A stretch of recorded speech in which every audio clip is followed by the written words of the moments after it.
প্রেমানন্দ মহারাজজি এমন কয়েকটি উপদেশ দিয়েছেন কিভাবে একটি সন্তানকে সুসন্তান হিসেবে গড়ে তুলতে হবে। সেই উপদেশগুলো কি সেটাই আজকের ভিডিওর মাধ্যমে বলবো, তাহলে শুনুন। বন্ধুরা, সন্তান অবাধ্য, পড়াশোনায় মন বসে না, পিতামাতার কথাও শুনতে চায় না, অল্প কিছুতেই কান্নাকাটি করে, অল্প কিছুতেই রেগে যায়। তখন আমাদের স্বয়ং রাধারানীর স্বরূপ প্রেমানন্দ মহারাজজি প্রথম উপদেশ দেয়, সূর্যোদয় যখন হচ্ছে ভোরবেলায় ঠিক তার আগেই শিশুদেরকে উঠে পড়তে হবে। সর্বপ্রথম তার কাজ থাকবে ভগবানের নাম নেওয়া এবং তার 5টি মহান ব্যক্তির নাম নেওয়া, পিতা মাতাকে প্রণাম করা। দ্বিতীয় উপদেশ, আপনার সন্তান যখন ভোরবেলায় উঠে গেল তারপরেই সে বজ্রাসনে বসে, আপনারা ছবিতে দেখতে পাচ্ছেন, তাকে 1 লিটারের কাছে উষ্ণ গরম জল পান করাতে হবে, বা ঠান্ডা জলও আপনারা পান করাতে পারেন। তারপর সে 100 থেকে 200 পা হাঁটবে, ফলে পেট পরিষ্কার থাকবে। পেট পরিষ্কার থাকলে আপনার সন্তান অধিক সুস্থ থাকবে।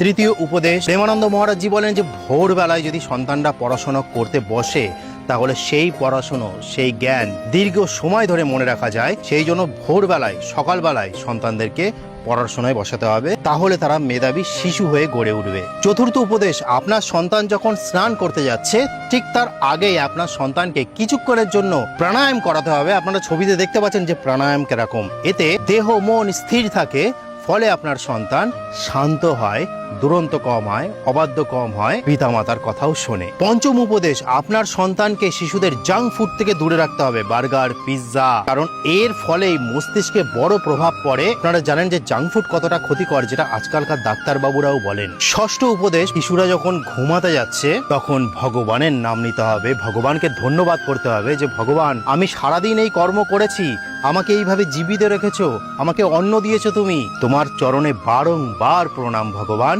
এই বলেই শুতে যেতে হবে প্রত্যেকটি শিশুদের, সন্তানদের।